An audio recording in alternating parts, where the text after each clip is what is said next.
So, welcome to the presentation of Belarus Change Tracker. The idea behind this tracker is to identify and analyze the main trends in political, economic, and social life in Belarus. We thank all the attendants for your interest in the topic, and we would also like to thank the German Marshall Fund, which sponsored the latest edition of the tracker. Today we have 5 topics and therefore 5 experts who will determine Belarusian trends that emerged during the summer 2023. We will begin with Pavel Slunkin, a political analyst and visiting fellow at the European Council of Foreign Relations, who will describe us the foreign policy situation. Good afternoon, Pavel. Yeah, hello, thank you. Then we will delve deeper into domestic politics. Artem Schreiman will help us with this. Artem is also a political analyst and founder of the Sense Analytics. So, hello, Artem. Hi. The next topic is foreign economic relations and domestic economy. The academic director of BEROC Economic Research Center and economist Lev Lvovsky will tell us more about this. Then the sociologist will take the floor. Trends in public opinion will be analyzed by Philip Bikano. Hello, Philip. Hi. And Hinat Korshunov, senior analyst at the Center for New Ideas, will talk more about relationships between the state and society. Hinat will present in Belarusian, so please make sure to change your language settings. Good afternoon, Hinat. From now, we can start. Pavel, you're welcome. Thank you so much. I'm not having a lot of time and the report is pretty long, so I will start with mentioning the main trends that we have that we have observed this 3 summer months. The first one was expansion of Russian military presence. The second was the increase in migrants' attacks on the EU and NATO borders. The third one was about the militarization of the region. The new EU sanctions, first during the whole year. And last but not least, Belarus in the agenda of international organizations and its increasing role. So the first trend on the Russian military presence, the armed Wagner mutiny reversed the trend that has been that we have been observing during the latest month, when Russian troop presence has been gradually declining in Belarus. Throughout the summer, Russia had been gradually transferring conscripts who had completed training in Belarus away from the country without sending new recruits. However, the deployment of Wagner Group mercenaries after their mutiny drastically increased the Russian military presence in the country. What is also important is that this was the first time when the new armed military groups that were arriving in Belarus didn't formally and directly report to either Russian or Belarusian military commands. And they were not presenting the Russian government, at least officially, just because they are part of the private military company.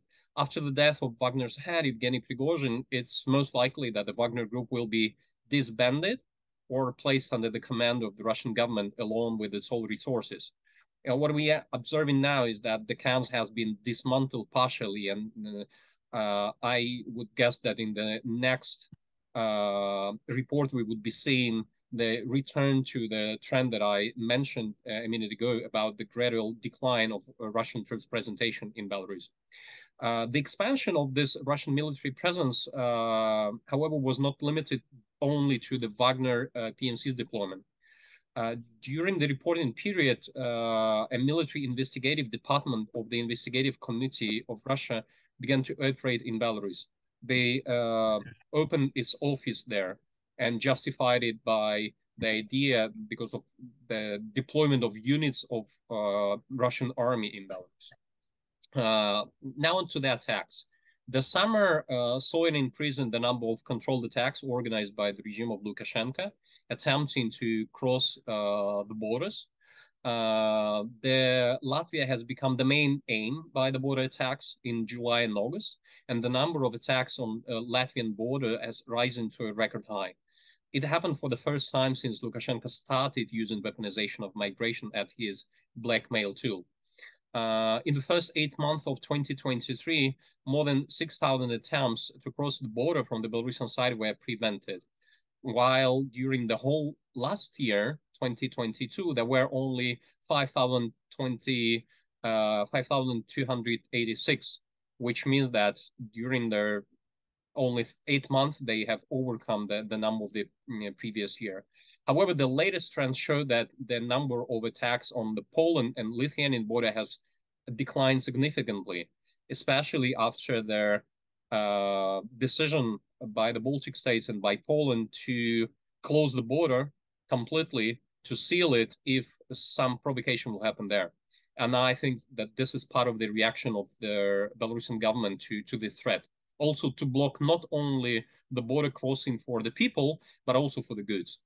The third trend is militarization of the region. Belarus, above-mentioned actions, combined with processes taking place inside the country, are forcing neighboring states to re-evaluate military risk and security threats. Poland has strengthened its border with Belarus by sending an additional 2,000 troops. The total number of the Polish soldiers in the immediate vicinity of the Belarusian-Polish border is now about 10,000, with 4,000 directly engaged in protecting the state border and 6,000 that are stationed nearby, but they are in reserve. The Polish government has also announced the creation of a new military unit to be stationed 35 kilometers away from Belarusian border, and also called on the United States to deploy American nuclear weapons in Poland as a response to Russian stationing its tactical nuclear weapons in Belarus. Latvia has also increased its number of border guards to strengthen the state border. The country's border service requested even additional support from the armed forces and the police. Latvia held control exercises in August 2023 and announced comprehensive national defense exercises for September-October, which will involve more than 8,000 troops.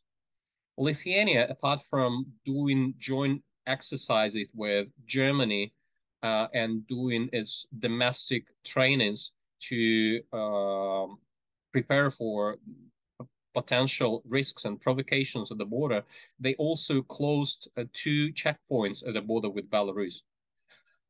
Besides those military decisions, Vilnius is also taking other measures.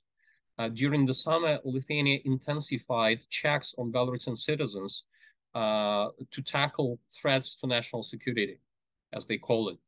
As a result, some Belarusians were denied Lithuanian resident permits, or existing permits were cancelled. The total number of the people who were denied to receive or whose resident permits were cancelled are around 900 people.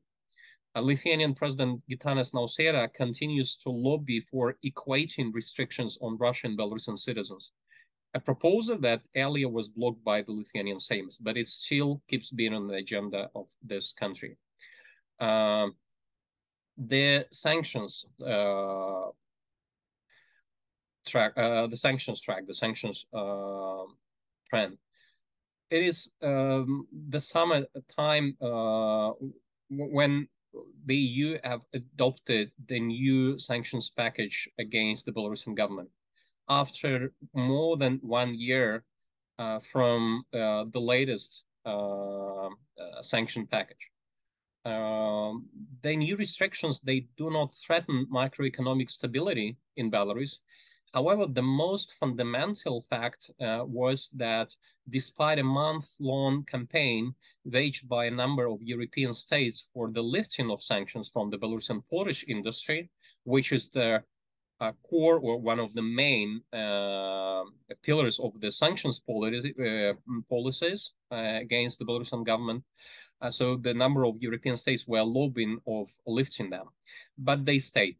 So the new sanctions, the compromise on the new sanctions was found, and the decision to discuss the Polish industry and the sanctions on the Belarusian Polish industry has been postponed to a future period. And the last trend is that Belarus has appeared in the agenda of international organizations more often as it was half a year ago. The Parliamentary Assembly of the Council of Europe adopted a resolution on specific challenges for Belarusians in exile. They recommended to the member states how to provide help and for the Belarusian emigres.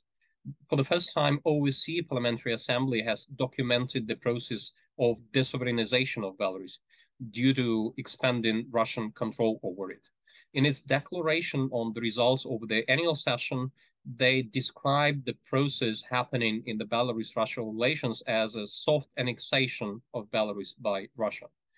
And the last point here is that Belarusian representative was present at the NATO summit for the first time. Svetlana Tikhanovskaya was representing Belarus at the NATO summit. She spoke at a side event of the summit and also was invited to the lead launch for the Biden speech. So it shows, it strengthened the trend that we regularly observe and fixed in the previous reports, where the institutionalization of the relations of the democratic movement is growing. I will stop here and will be happy to answer your questions. Thank you. Thank you, Pavel, for the insights. Also, thanks for sending the full report into Zoom chat. So I want to remind everyone that you can find the full report in the Zoom chat. Also, you can text your questions in here. And in the end of all the presentations, I will ask them out loud. And you can also ask your questions by yourself, but in the end of the presentation, after all experts will present. And now, Artyom and domestic politics. Take the floor. Thank you so much, Violeta, and I'm very sorry for the possible problems with sound or connection glitches. I would like to present 4 trends that we have observed during summer in the domestic politics of Belarus. Most of them are, as usually, the continuation of the trends we've seen before, but not all of them. And also, there is definitely something qualitatively new happening with the domestic politics, and I'll start with it. The first trend that I would like to single out is the informal beginning of the election campaign on behalf of the regime. And this manifested itself with not just Lukashenko meeting at the head of the Central Electoral Committee, Ihor Karpenko, and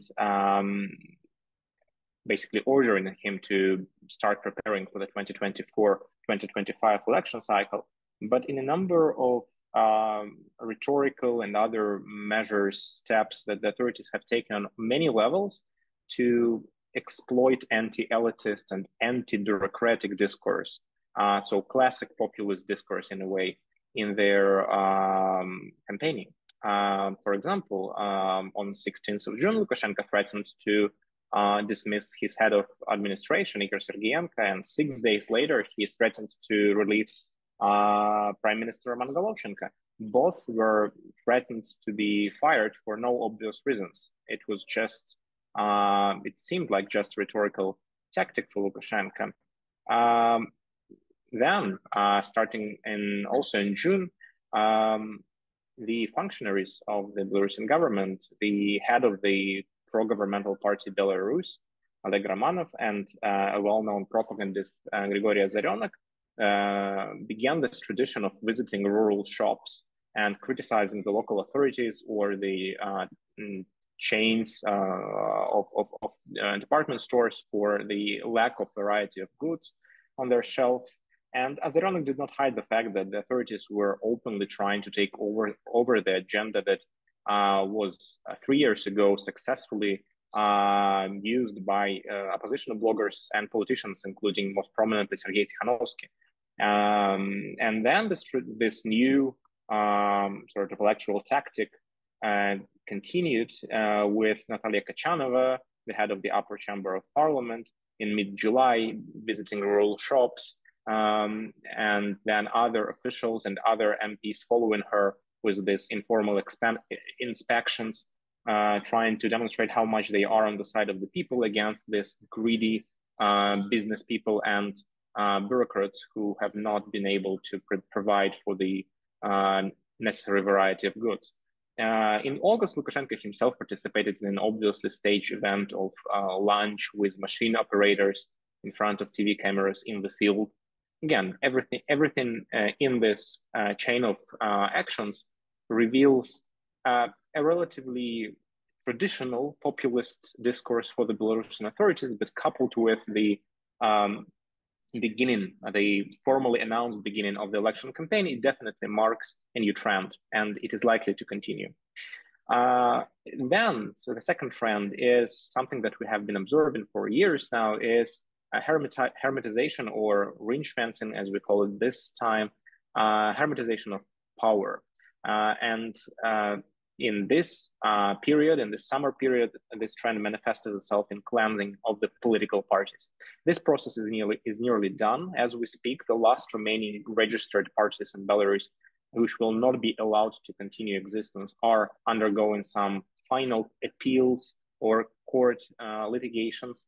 But in the end, the summer saw the beginning or the beginning of liquidation or the complete liquidation of most of Belarusian political parties, with only 4 of them, all pro-governmental, allowed to exist in future. And these 4 parties are Belarus, Communists, Liberal Democrats, of course, quote unquote, and the Republican Party of Law and Justice. So the system basically mirrors what you see in the previous Russian parliament, and also what you see in many countries, post-communist dictatorships, but also Central Asian dictatorships, and also countries like North Korea, China, where on paper you have multiple or several parties, all of them to various degrees supportive of the state. So in this new reality, of Belarusian political regime, even the opposition parties are not allowed to exist even on paper. Obviously, they're not allowed to compete for power. And again, obviously, this is related to the previous trend, because the parties are being liquidated right now to enable an even easier and smoother election campaign of 2024, where now the opposition for the first time in history probably will not be presented on the ballots, because the candidates will not be able to be nominated by the parties and will have to collect 1,000 signatures, those of them who dare to nominate themselves. And obviously, with signature collection, it is way easier to remove the candidates before the ballots. Now, thirdly, the third trend is, again, the usual trend for the Belarusian regime in the recent years, or I would rather say a year and a half, is militarization. And this presented itself on multiple fronts. It, first of all, on legislative level, Lukashenko signed the law on people's militia, and basically started the process of forming of this new military unit, military structure. And a couple of training sessions for this militia have taken place in Soligorsk and Polotsk districts. These militia units are not created on a permanent basis. They will be summoned only during the state of emergency or martial law. But at the same time, according to the Belarusian officials, these people will be able to store their weapons at home on a permanent basis. Then also in August, continuing on the militarization trend, government changed its procedures for military training of reservists. So this training now will last twice as long as it lasted before, 60 days instead of 35. Government will be able to call up reservists for this training far more frequently, in some cases 5 or 10 times more frequently for some categories of reservists. The pool of reservists who may be called for this regular training or training sessions is also expanded to include the people who are not fully fit for military service for health reasons. And finally, the KGB will be involved in organizing and finding or looking for the people who are necessary, who will be drafted for this reservist trainings, regular trainings. Also, militarization was observed in the activity of the deputy minister of Nikolai Karpenkov, who continued to create new special forces units within the internal troops which he leads. 3 such units, Spetsnaz or special forces units, were created in Brest, Grodno, and Gomel. And this follows establishment of 2 special forces units before in December 2022.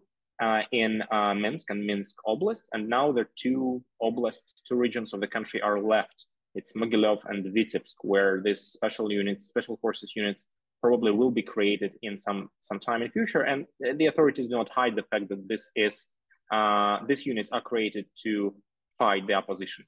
And finally, on this militarization track, Lukashenko continued to appoint people of the security and KGB background to the civilian roles, like Alexander Bazanov, formerly KGB officer, is hired is appointed as the high-tech park head, and Mikhail Glushakov was appointed the head, also a former KGB officer, was appointed head of National Historical Archive, which led to mass detentions of its employees and who were later fired, obviously for political reasons.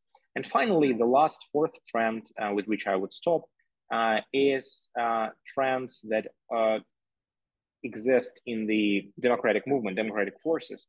And here it is very hard to establish a clear direction of development, because in the spring, 3 months ago, we have noticed that the fragmentation trend within the opposition has paused, and the opposition was able to survive the spring without noticeable splits or scandals. And from one point of view, on the one hand, this period of relative peace has ended with the split in bipole, which, I mean, this conflict, this scandal lasted for months.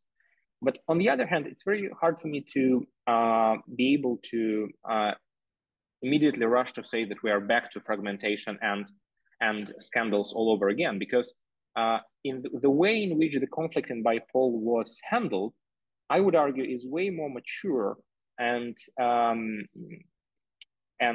smart than the opposition was able to do with previous conflicts. And it also is a testament to a positive development within the opposition, a positive development in terms of political culture.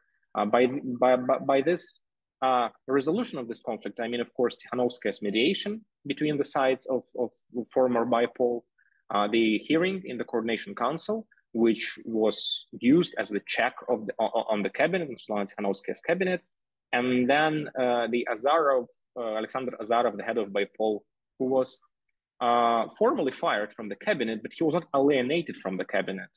He remained the coordinator of work with underground movement in Belarus. So all of this ability to come up with compromise procedures for conflict resolution and prevention of potential scandals is a sign of an improving political culture, I would argue.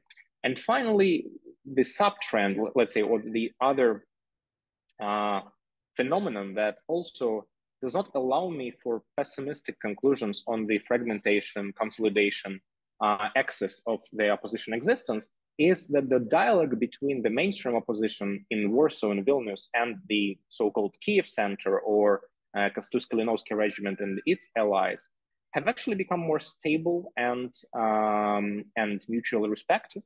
There were a number of contacts on the highest levels between Tikhanovskaya, her deputies, her advisors, and Kosciuszko-Linowski Regiment leadership.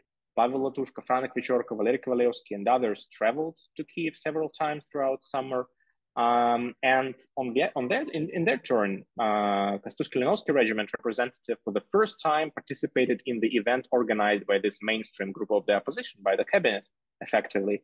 And the representative of Kosciuszko-Linowski Regiment participated in the conference in Warsaw. And although he voiced plenty of criticism and conceptual differences with the Tikhanovskaya structures, let's call it this way, he recognized her as an international representative of the Belarusian people, which is a kind of a progress given the history of their relationship.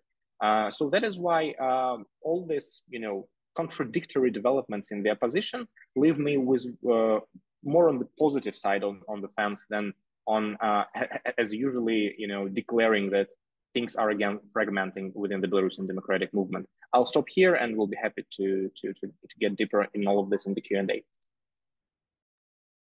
Thank you, Artem. Now Lev Lvovsky will describe our situation in Belarusian economy. So please, Lev. Yeah, thank you, Violetta. Hello, everybody. So I will talk about interior and foreign economic trends. In interior economics, this summer I decided to highlight three major trends. One is macroeconomic recovery, continuation of macroeconomic recovery. Another is, well, the actually cause of that macroeconomic recovery, very loose monetary policy. And the last one is unfortunately the usual trend of deterioration, decrease in the space for private business and increase in state control. So with regard to economic recovery, it actually increased in its speed over the summer. Now we are around 1% below 2021 levels, or around 7% above 2022 levels. Although the stimulus that government uses to push for this recovery is starting to overheat the economy. And it looks like we are reaching the limit of this extensive recovery, with July's GDP being already around 1% below June's number, if you take into account seasonal factors. Manufacturing is still the main driver of the recovery, and the main thing inside of manufacturing is oil production, oil refinery, and the main loser is still IT. What can we say about IT? It stopped going down, and now it looks like it reached some more or less stable trajectory of being around 14% below its 2021 levels. Government continues to pursue very loose, very soft monetary policy. One outstanding fact is that currency in circulation in June alone increased by 54%, so huge jump. And overall, in the first half of the year, increase was also sizable, around 25%, if compared to the first half of the previous year. Government advises and tells banks that they should give more loans and they should be easier on loans. A national bank even declared in their report that they observe such a phenomenon, inflation overhang. This is phenomenon that our Western friends probably don't know much about. The thing is that our government is, on the one hand, increasing emission. On the other hand, it uses administrative methods to control prices. So overall, we are in a unique situation where we have a relatively low inflation and at the same time, this relatively large monetary stimulus. Inflation overhang means that economy is not in the balance, and with around 2.9% official inflation, National Bank declares around 5 percentage points inflation overhang. So inflation that would be added if there would be no state price controls. In terms of dealing with business and state regulations, we observed a new round of decrease for the state of private businesses. For example, agro-tourism business that even Lukashenko personally used to admire very much previously, now became a subject of state closures. Basically, half of the businesses were not able to renew their registration. Commercial banks now solve problems of state-owned enterprises, and it looks like they don't even have an option to complain about it. In foreign policy, in foreign economic policy, there were also around three major trends. One of them was activization of sanctions. So before that, for pretty much a year, we didn't have any new sanctions. And in this period, during the summer, we had a new European package. So Pavel Slunkin has already told a little bit about it. The main question there was, would be there some additional serious sanctions, or would there be some easings or special closures for potash sanctions? The collective South, as it is called, with its European partners, were lobbying relatively hard to alleviate some sanctions on potash. This didn't happen, but also there were no serious increase in the other sanctions. So apparently this is the status quo now. There were several new restrictions, but more or less minor.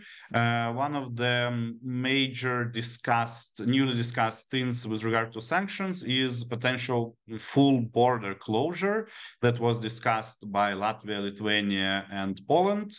The main reason to discuss it was situation with Wagner Group. Wagner Group disappeared, started to exit Belarus after the death of Prigozhin, but the talks about potential full closure did not disappear, so this is still an option on the table. The other two trends in foreign economic policy is substitution of traditional partners with the new ones. For example, we now Belarusian state starts to deal much more with Ukrainian territories occupied by Russia. There were some attempts to export Belarusian produce through Mariupol port to make some kind of agricultural deals with Donbass and Donetsk regions. There is also a trend which started earlier, part of trend, which is increase in the level of relationships with African countries, especially with Zimbabwe. And interesting thing is that we are not losing just European partners and Ukrainian partners. In this period, we observed that even deterioration of economic relationship with Kazakhstan, a former Soviet state, which was always believed to be one of the close friends. And there was an outflow of foreign businesses from Belarus, which basically it's a stable trend. So businesses don't want to exit initially, but then when conditions deteriorate, they just don't have other choices but to do that. And the last trend that I'll talk about is somewhat interesting. Belarus is trying to find new creative ways to get money from Russia. If you observed relationship between Lukashenko and Putin, you've seen many instances on how Lukashenko comes to Putin and asks about loan in some new form. Sometimes it's direct loan, sometimes it's a loan for import substitution. There was 2 years ago an idea to ask for loan which was backed by credit line for nuclear station that Russia built in Belarus. This time this time the new creative way was put into in a form of joint manufacturing production, especially joint military production.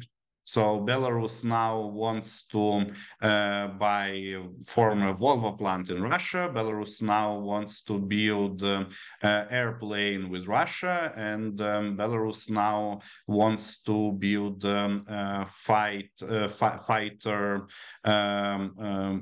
fighter drones.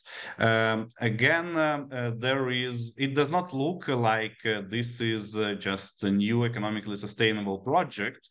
And all of these projects, it is specifically articulated that they will be together with Russia or for Russia.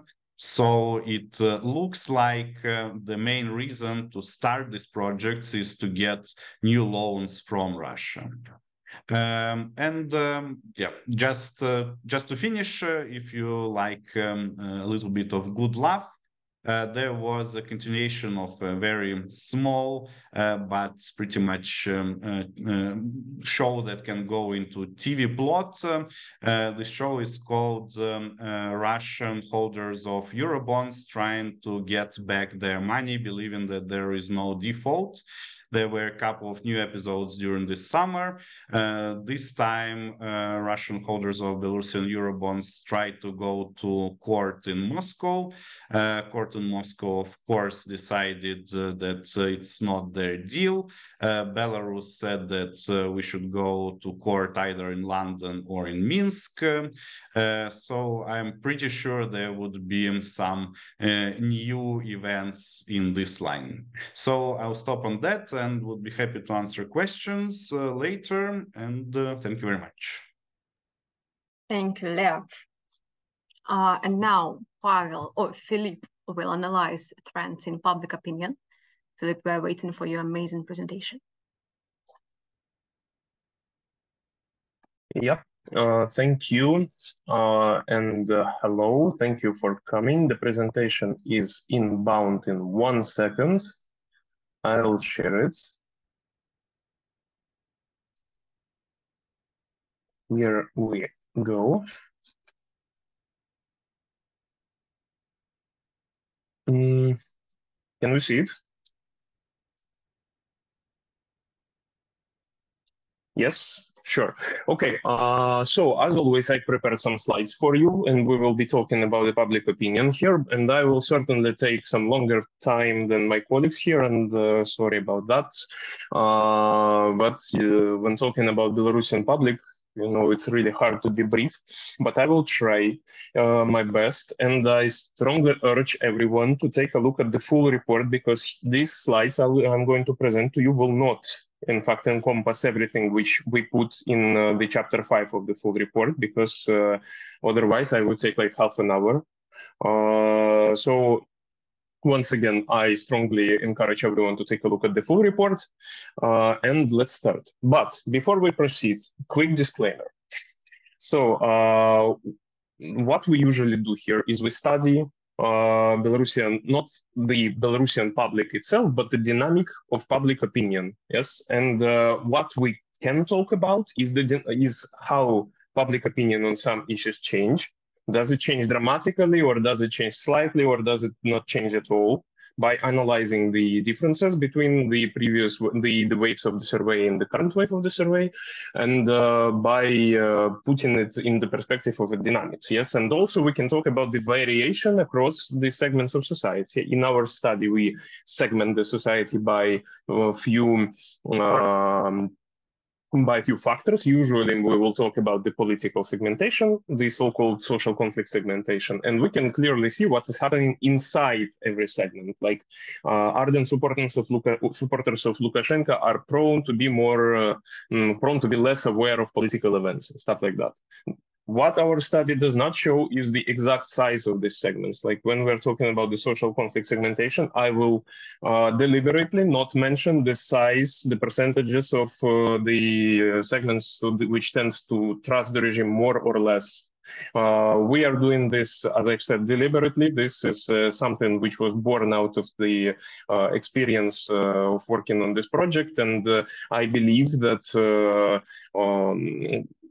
mentioning these distributions without clearly stating what they mean can lead us to some false evaluations of public opinion, which can then lead the reproduction, foster the reproduction of this erroneous understanding of how Belarusian public feels.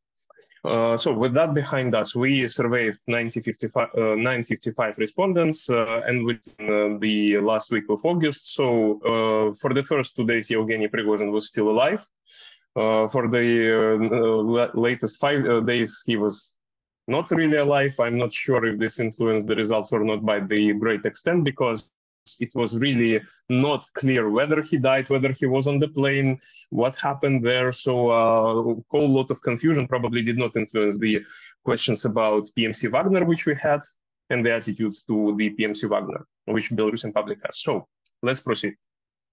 First of all, let's talk a bit about this dynamics of support for the regime.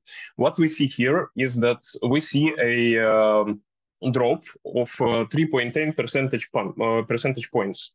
What this means, it certainly means, given that this is the second wave in the row where we do not observe any growth, we can totally say that the growth of the support of the regime caused by the war in Ukraine has now stopped. We are on this trust plateau, and we can maybe suppose that we are even on slight decline. Assuming we are on slight decline, we need to talk like why exactly.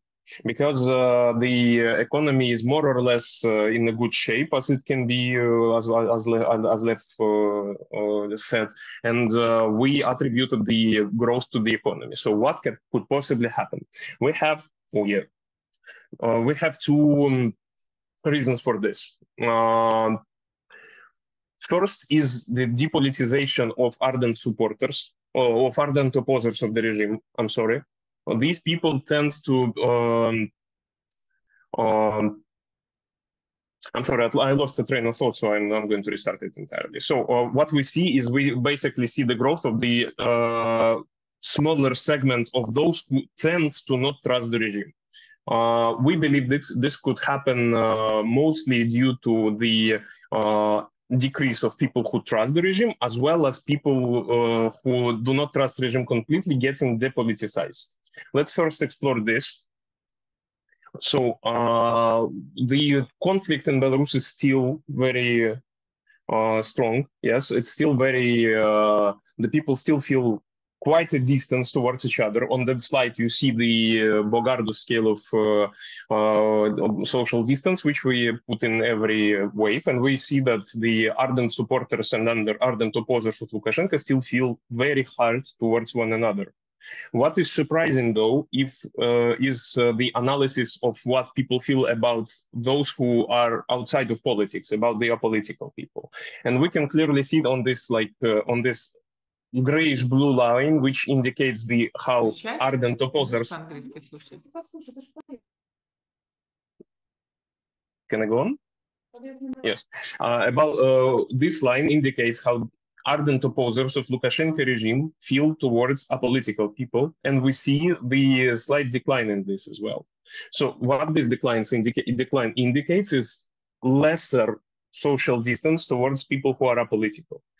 I believe that this is an indirect proof of their own depolitization, because they are disconnecting from the agenda, and they can't be that harsh about people who were disconnected from the agenda anymore, because they are doing it themselves. Yes, this is something we observe, and we will see if this will keep up in future. And about this disconnecting from the agenda, I believe that this is like one of the major sources of depolitization. If we would see, we put some statements about to measure the level of awareness about political, war, and social events happening to Belarus. We asked about 8 statements, and this is a index of awareness where -1 indicates extremely low awareness of surrounding of political and surrounding, and 1 indicates extremely high awareness. And we can see that on average, ardent opponents of the regime are much more aware than everyone else. Yes, every other segment is less aware of political events or war events. And when a person who was once ardent opponent disconnects from this agenda, tries to read less news and stuff like that, it influences them to just provide us less harsh answers about the regime, I believe, and they can slowly move into this segment, which grew, in fact. The other source was the slight diminishing of moderate supporters, yes, and they also could have become moderate opponents. How could that happen? We can see that the state's role, we asked about, like, how do you feel about Belarusian state? Is it your state? Is it partially your state? Is it not your state at all, or are you not sure? And we can clearly see that the opposing ardent supporters and ardent opponents have no common ground on this. These people, ardent supporters, are those who believe that the Belarusian state is just, like, in majority protects their interest and it's their state. Ardent opponents do not believe that at all. At best, they think that it's only partially their state. So they see it as clearly as the part of the social conflict. Those who are in between, though, are less sure about that. We can clearly see that not sure positions are rather high among moderate opponents and still high among moderate supporters. This ground for moderate supporters to not be entirely sure about whether the states protect their interest could lead to them to get shocked by the decisions described by Artyom and Pavel to host the Wagner PMC, and perhaps a bit by news. Why so? Because this clearly attacks the ever-present anti-war consensus. This is the state of mind of Belarusian public, which unites all of the segments, and it basically means that none of the Belarusian army should not be engaged in the war at all. That Belarus should stay out of it. And when Belarusian state performs the actions such as hosting, deploying the Wagner PMC, it could lead to going against the grain of this anti-war consensus. And the moderate supporters might be not sure about that, and they tend to distrust state, and they might distrust these decisions. So this could have mean the stop of the growth of the support, more or less about that. Yeah, and talking about news, this is more or less the same idea. So we did not saw any dynamics, any change in attitude toward Russian nuclear weapons in Belarus. Yes, and to say the best, the issue is debatable. It's not a really consensual issue. Before that, we believed that this might have been some anti-nuclear consensus, that there might have been anti-nuclear consensus in Belarus, but the telephone surveys, the probabilistic sample, which actually included rural populations, shown that there is no clear majority that supports either view about deployment of Russian nukes. And hence, some people, if we would see like at moderate supporters here, we see that not that much of those people actually like seeing Russian nukes in Belarus, only around a quarter. The same amount, more or less the same amount of those who state that they would disagree with that they welcome the deployment. And there are also those who are not sure. So this is also a factor which might have just scared these people and made them, distrust and question the actions of the government, some of the actions of the government, of course. The decline of those who disagree in the camp of ardent supporters about the nuclear weapons is also expected. We prognosed this in previous edition of Belarusian Change Tracker. It's mostly because these people tend to favor the decisions of Lukashenko, and here it basically happened. They are like now less, they are now more likely to welcome the deployment of nuclear arms. Yeah, and to the root of the whole thing in Belarus, so basically people are very much aware about the issue of Wagner. what I'm showing you here is the example of one of the statements about the awareness of political events. We had 7 others like this, and this one is about the Wagner PMC. So as we see here, only like a smaller portions of Belarusian population are not aware about Wagner being deployed in Belarus entirely. Like this is like hearing the first time, and these are people who believe it did not even happen. Yes, these are the minority. If we would compare it to any other awareness of any other events, this event and the event about the Prigozhin, awareness about Prigozhin mutiny, they are highly on top of anything else.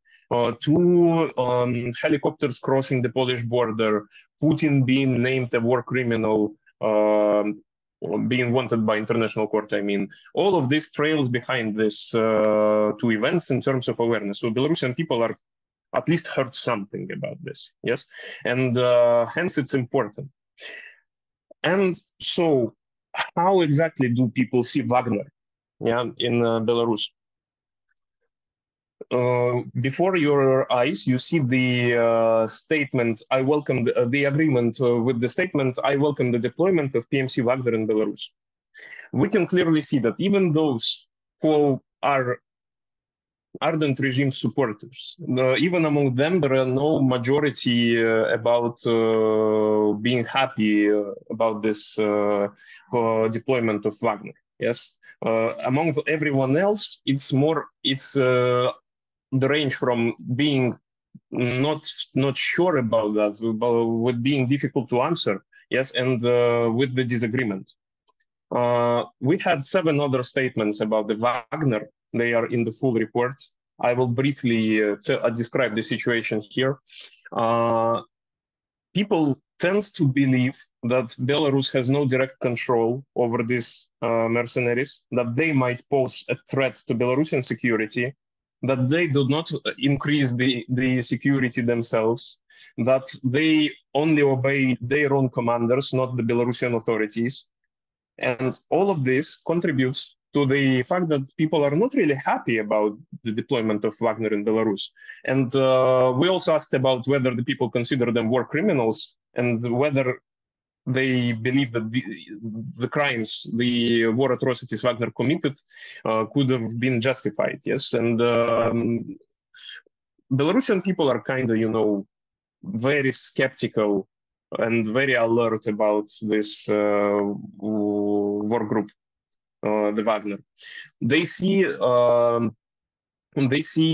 Wagner as a factor of instability, of something which can harm the present state, where Belarus is a haven between Ukraine and Russia, where nothing happens, where there is no war. They see Wagner. I would hypothesize that they see Wagner as some form of a translation of the war into Belarus, and people are really not happy about that. I believe this could be the reason of a increased distrust into the Belarusian regime, which we saw in this particular wave.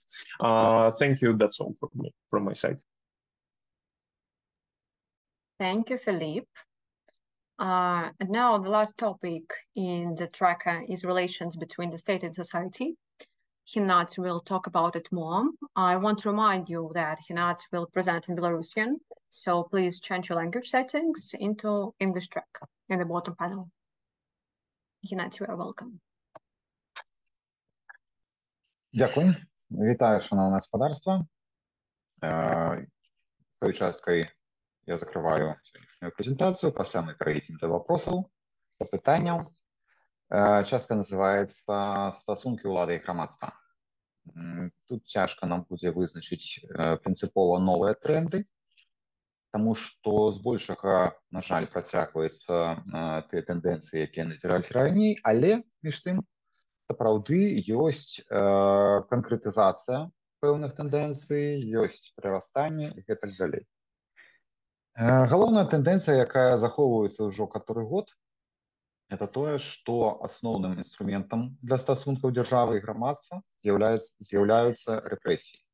Рэпрэсіі працягваюцца, захоўваючы свае асноўныя характарыстыкі, як сістэмны характар, ціск на прыхільнікаў перамен, тых, хто ўдзельнічаў яшчэ ў 2020 годзе у пратэстах, ціск на праціўнікаў вайны ва ўкраіне. Галоўнымі формамі з'яўляюцца як індывідуальныя затрыманні, так і затрыманні цэлых сем'яў і калектыўныя хапуны.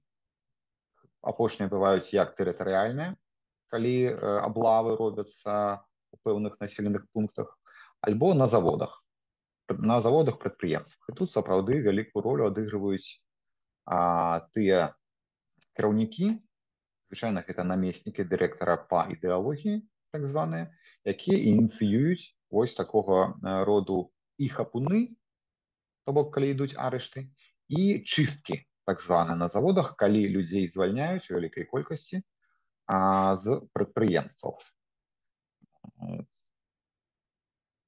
Захоўваецца ціск на палітзняволеных, якія выйшлі ўжо з-за кратаў, праз што яны вымушаны з'язджаць з краіны, таму што проста няма магчымасці працаваць.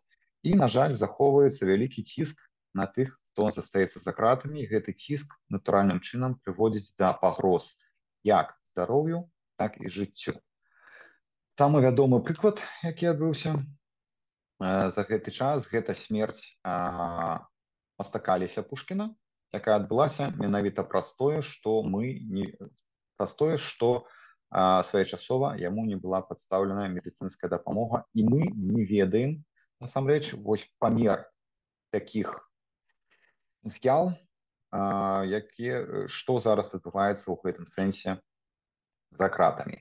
Другі момант, які прымушае звярнуць на сябе ўвагу, пакуль яшчэ нельга казаць пра тое, што ён раскручваецца ў такі паўнамаштабны тренд, гэта ўсё больш частае звярненне ўладаў для карнай псіхіятрыі. Ужо налічваецца даволі вялікая колькасць кейсаў, калі праз псіхіятрыю на беларускіх палітвязняў адбываецца пэўны ціск. Рэпрэсіі адбываюцца не толькі непасрэдна такім чынам, як затрыманні і гэтак далей, яны выходзяць на новы ўзровень, такі перспектыўны, так бы мовіць, у выглядзе пашырэння сістэмы кантролю. Гэта адбываецца, вось гэтае пашырэнне сістэмы кантролю адбываецца на некалькіх узроўнях. Па-першае, гэта нарматыўна-прававы. Я не буду пералічваць усе акты, на якія можна звярнуць увагу. Галоўнае, гэта змены ў канцэпцыі прававой палітыкі. Калі раней улады проста не звярталі ўвагі на правы чалавека, то зараз фактычна ўжо прапісана, што абмежаванні правоў чалавека могуць адбывацца хутка і лёгка, калі гэта адбываецца ў інтарэсах нацыянальнай бяспекі, прычым якім чынам гэта вызначаецца, не прапісана. Другі момант, таксама мы пра яго казалі раней, гэта кантроль над арганізацыямі, і незалежна ад формы ўласнасці. Гэта адбываецца, нарошчванне гэтага кантролю адбываецца як натуральным чынам, яўна,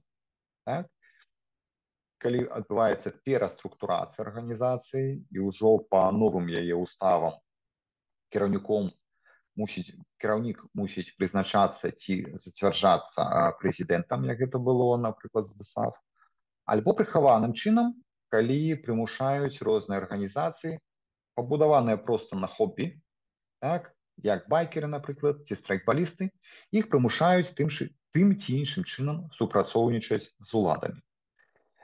І яшчэ адзін момант вось у гэтым такім кантролю. Невялікі тренд, але ён паказвае, што беларуская ўлада, ён наглядна так дэманструе, відавочна, што беларуская ўлада ўсё больш і больш скатваецца ў бок таталітарнай краіны. Калі раней відэа з пакаяннямі, так званымі, выкладваў толькі губазік ці сілавікі, то зараз пачынае, мусіць, пад гнётам, пад ціскам, але пачынаюць пашырацца практыкі, калі ў розных арганізацыях запісваюцца рознага кшталту відэа, пачынаючы ад трансляцыі так званых таварыскіх судоў і заканчиваючы рекламай такой самапальнай, самаробнай, саматужнай, аб супрацьстаянні экстрэмізму, тэрарызму з боку незалежных медыа. І яшчэ одно такое падмацаванне вось гэтага агульнага рэпрэсіўна-кантрольнага тренду – гэта тое, што можна назваць пачаткам афармлення новага, умоўна кажучы, прыгоннага ладу. Раней таксама такія захады былі, зараз усё больш і больш такіх вось момантаў з'яўляецца. Усе мы ведаем пра практыку размеркавання, якая зараз замацоўваецца і пашыраецца ў маштабе гадоў, колькі чалавек мусіць адпрацаваць пасля вузу. Мы пра гэта пісалі. Таксама раней мы пісалі пра павышаны кантроль і такое замацаванне, так бы мовіць, кіраўнікоў і дзяржслужбы. Зараз мы бачым, што гэтая практыка прыгону распаўсюджваецца на прадстаўнікоў вертыкалі кіравання ўсё на больш нізкія ўзроўні і, прынамсі, на прадстаўнікоў сельскай гаспадаркі. Ну, як мінімум, пра гэта Лукашенко казаў у чарговым сваім выступе з патрабаваннем вось такую прымусовую мадэль распаўсюджваць далей і далей. Яшчэ адзін момант вось у гэтым такім прымусова-кантрольным варыянце гэта, дарэчы, туды ж кладзецца і апошні вось гэты пашпартны указ. Гэта рознага кшталту абмежаванні на выезд студэнтаў, на выезд дзяцей з чарнобыльскай зоны, якім зараз забаронена выязджаць, тую ж самую, напрыклад, Іспанію на аздараўленне, так? І мы бачым гэта такі прымус і помста тым, хто выехаў з Беларусі. Гэта з боку такого больш жорсткага варыянта. Таксама ёсць пэўная канкрэтызацыя ў ідэалагічнай працы, як бы мовіць, працы ўладаў, калі галоўным ворагам ўсё больш яўна і яўна прызначаецца беларушчына, беларуская мова у выглядзе лацінкі, напрыклад, беларуская літаратура у выглядзе беларускіх класікаў, якія прызнаюцца экстрэмістамі, як іх творы, і ў выглядзе беларускай гісторыі. Тут адбываецца канкрэтызацыя, так, таму што, напрыклад, у плашчыні гісторыі галоўным ворагам усё больш чётка і яўна становіцца Кастусь Каліноўскі, правадыр паўстання супраць расійскай імперіі. Усё, што выступае супраць расійска-савецкага свету ў Беларусі, фактычна забараняецца. І Каліноўскі, у тым ліку таму, што каліноўцы змагаюцца зараз супраць Расіі ва ўкраіне, ён з'яўляецца галоўным ворагам, якога вынішчаюць з бібліятэк падручнікі, дзе пра яго апісваецца, з архіваў, адкуль, ну, прынамсі, пачатак мы бачым такога працэсу, вычышчаюцца ўспаміны пра яго біяграфія, з музеяў і гэтак далей, гэтак далей. Скончыць свой выступ хачу трендам, які апісвае дзейнасць грамадзянскай супольнасці. Збольшага зразумела тое, што мы наблюдаем, гэта праца дыяспары. Яна трывае. Уздым пачаўся пасля зімовага перыяда ўвесну. Шмат мерапрыемстваў, як запланаваных, так і тых, якія аб'яўляюцца як рэакцыя на нейкія падзеі. У гэтым выпадку у рэакцыйным такім найбольш такім значным вялікім быў водгук дыяспары на смерць Алеся Пушкіна, які пракаціўся шмат такіх гарадах свету. Сярод запланаваных я вылучу, пэўна, два важных такіх мерапрыемства імпрэзы. Першае – гэта Дзень салідарнасці з Беларусю, які таксама пракаціўся па свету ў гонар трэцяй гадавіны пачатку пратэстаў. І марафон салідарнасці, які вельмі паказальны ў сэнсе таго, што ён якраз такі два асноўных чынніка дзейнасці грамадзянскай супольнасці вынес, так бы мовіць, на шыльду. Гэта салідарнасць, па-першае, і павятвязь. Мне дзякую, все. З задавальненнем адкажу на пытанне. Thank you, Gennad, for the saddest trends in Belarus. So now let's move on to the Q&A session. You can text your questions in Zoom chat or ask them on your own by raising your hand. And please ask your questions in English. I think we can start from the first question in Zoom chat. It's to Artem, and I think Artem will briefly summarize the question and answer it.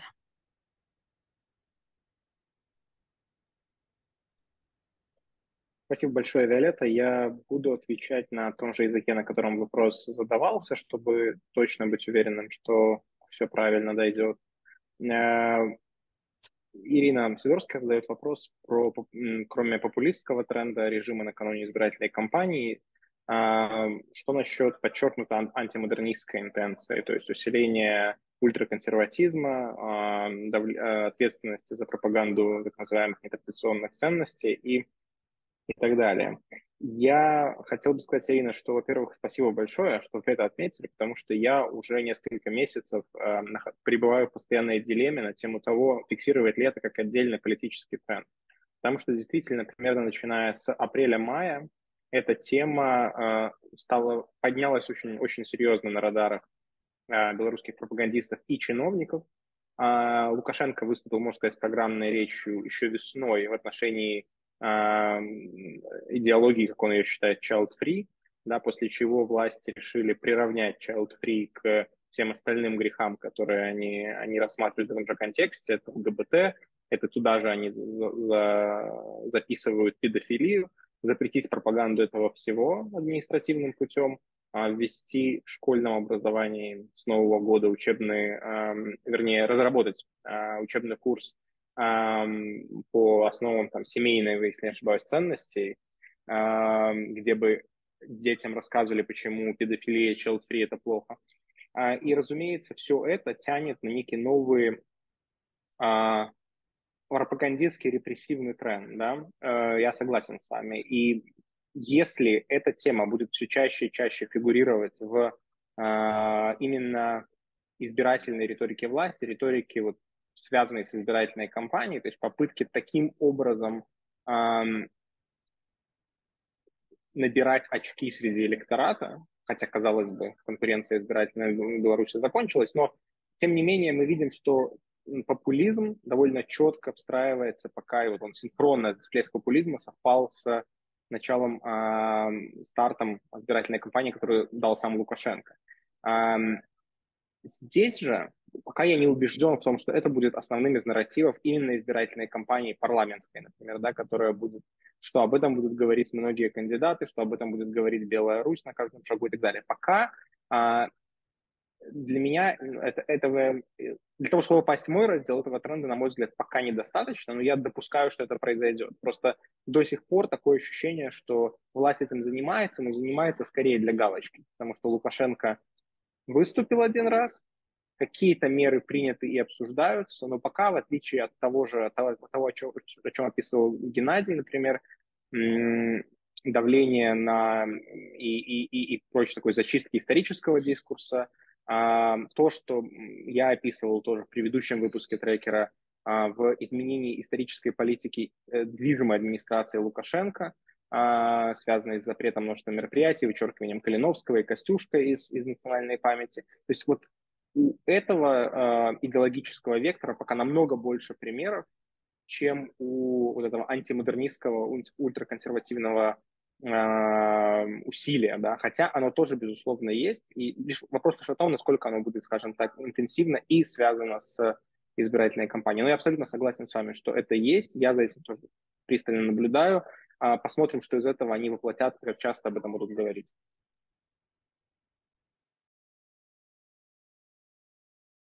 Так, если никто не хочет добавить, let's try to, okay. Let's move on to the next question. It's for Lev. If I can briefly sum up the question, it's about sanctions. What kind of serious sanctions could the European Union impose on Belarus? And what kind of sanctions should Belarus be prepared for? Thank you, Christopher, and thank you for coming. So there are several potential options. I would start with the sizes in ascending order. So the first and the most efficient one, presumably, will be sanctions on Russia. As we can see, the most what we can call sanction avoidance, or at least curbing effects of Western sanctions, is done with help of Russia. In both increase in trade with Russia and in Russia helping with logistics. So Belarus is a landlocked country.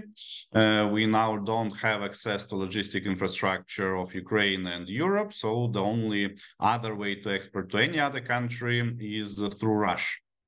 The same with our overall economy. So as I said, the main driver of recovery nowadays is manufacturing. There are several things that are going on. One of them is oil refinery. Belarus extracts from Belarusian soil only 10% of the oil that it uses. So 90% comes from Russia, and then it refines and also sells through Russian ports, which means that sanctions on Russia would first decrease Russian potential and Russian desire potentially to help Ukraine. Second, it will potentially save a little bit more of Belarusian sovereignty because as we observe, Lukashenko basically trades part of Belarusian sovereignty on some economic benefits coming from Russia.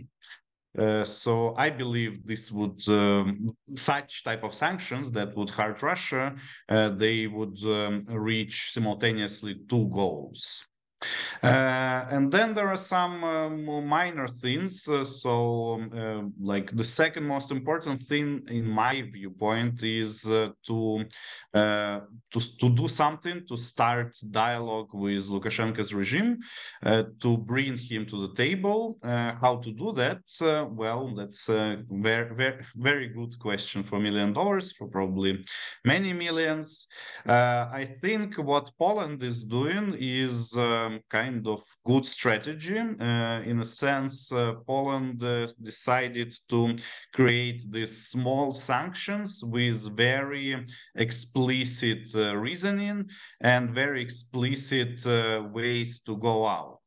What I mean is when, for example, Poland closed one of the border crossings and officially said that this is because of one particular political prisoner, Mr. Pochobut, and if that prisoner will be released, then this sanction will be cancelled. I think this is a good strategy. Unfortunately, even this, trading small sanctions on some very small actions like release of one political prisoner do not work meanwhile, but well, hopefully something will change, or at least if there will be some movement in this direction, it will be a good signal that now Lukashenko is ready to trade, to discuss something. And the last, again, probably the smallest one, is not sanctions per se, but remembering that Belarusian regime and Belarusian society are two different things. There is nothing that Belarusian propaganda likes more, and that Lukashenko probably likes more, than problems of Belarusian diaspora abroad. And whenever foreign states start to forget the difference between Belarusians and Lukashenko, it makes regime happy. it makes them think that, okay, if Belarusians would face some harsher conditions in, for example, Lithuania, then Belarusians would go back, or less Belarusians would move out. There is nothing new in this direction, but this is something that we and the Western partners should remember. So that would be roughly my answer. Thank you, Lev. The next question is to Philippe. From which sources do people from different segments of society get information about PMC Wagner? Please. Thank you for the question. There is no direct answer, data-driven answer. We did not ask about the media consumption in this wave, but it is rather easy for me to speculate, given what we know from different sources, from different surveys, and even from the previous Belarusian change tracker surveys. So most likely, this media consumption differs by the segment. Most likely, the ardent opposers of the regime took the information from non-state media such as Zerkala, Radio Liberty, Euroradio, some bloggers whom they follow, etc. More likely that ardent supporters of the regime got the information from either Russian or Belarusian state sources. About those who are in the middle, let's put it like that, generally their media consumption is dominated by Russians, by Russian media, independent Russian media, non-state Russian media, along with state Russian and Belarusian media as well. So I would speculate that they might have heard, they could have heard about it in some news reports from like Varlamov or something like that, or perhaps they could have watched Belarusian news and checked it with some other sources. It's probably works like that.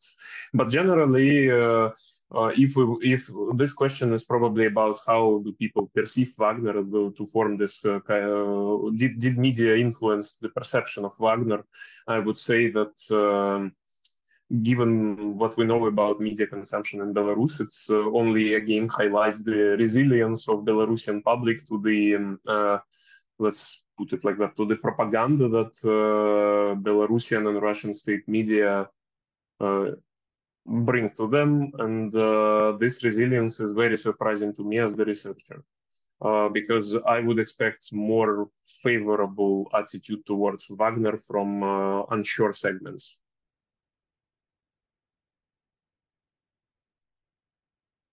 Thank you, Philippe. Artem, something to add? Yeah, if I may add, because what is also important here is that, I'm sorry, Philippe, for stealing the show, but is that we have been able to see a small experiment, let's say, based on our data and data of other service, about the potential of propaganda to sway public opinion on the issues on which public opinion was unfavorable to the official view, like on the nuclear weapons deployment. Whereas in spring and then, early summer, the polls have consistently showed that only the minority of the public supports this decision, and it ranged, in various polls, depending on the methods, from 20 to 25%.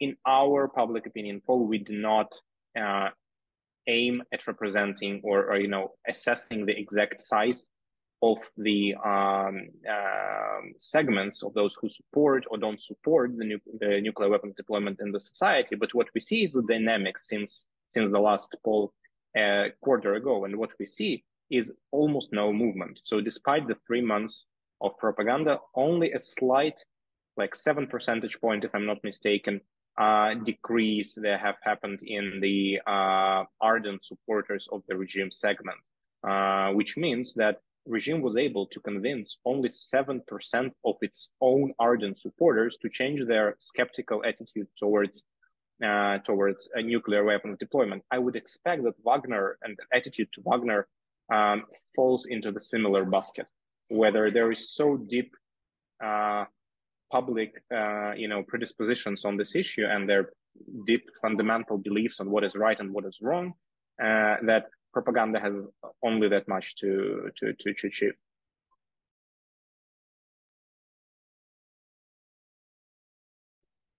Thank you, Artyom. Any more questions? You have last chance to raise your hand and ask or type it. So if there are no questions, we will finish. Thank you for your interest in Belarus Change Tracker. And big thanks to experts. You can still find full report in the Zoom chat, and we will also send it to your emails. See you on the next presentation of the tracker, and goodbye.